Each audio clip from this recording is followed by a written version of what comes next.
انت يا حمدان امك خير يقدم أمي لا أقوى ناديني بحنانك هذه ممرضة أمريكية أرسلت هذا الخبر بعنوان أذهلني بر الوالدين في الإسلام.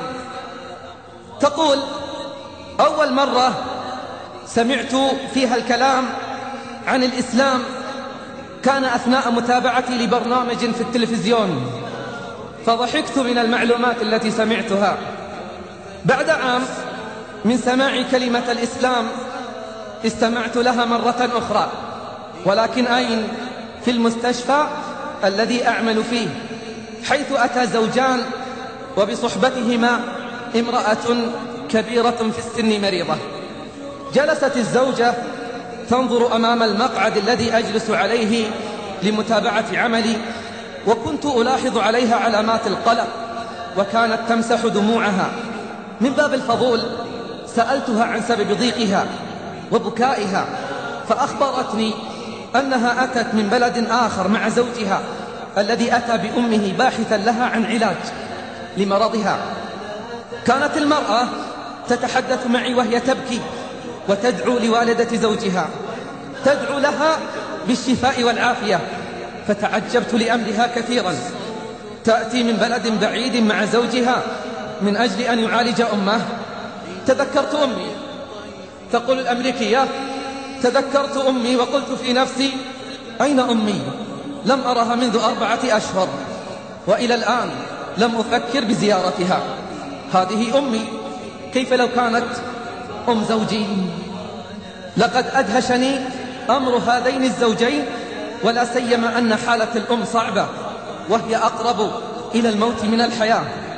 أدهشني أكثر أمر الزوجة، وما شأنها وأم زوجها؟ أتتعب نفسها وهي الشابة الجميلة من أجلها؟ لماذا هذا؟ لم يعد يشغل بالي سوى هذا الموضوع.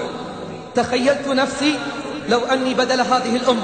يا للسعادة التي سأشعر بها، ويا لحظ هذه العجوز، إني أغبطها كثيرا.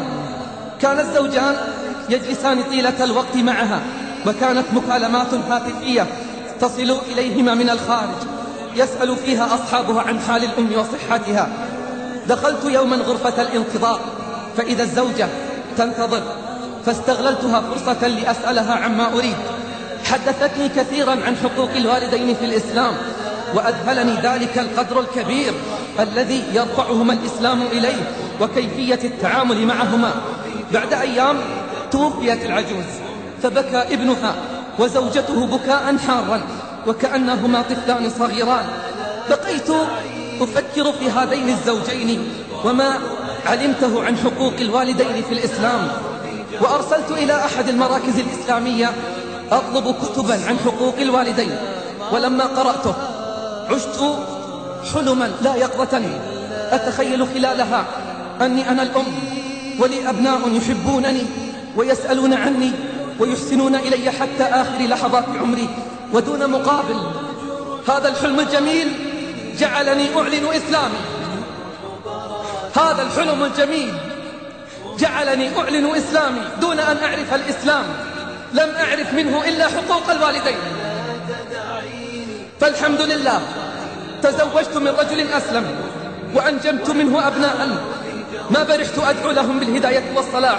أنا اليوم أم عبد الملك، أنا اليوم أم عبد الملك، فادعوا لي ولأبنائي بالثبات.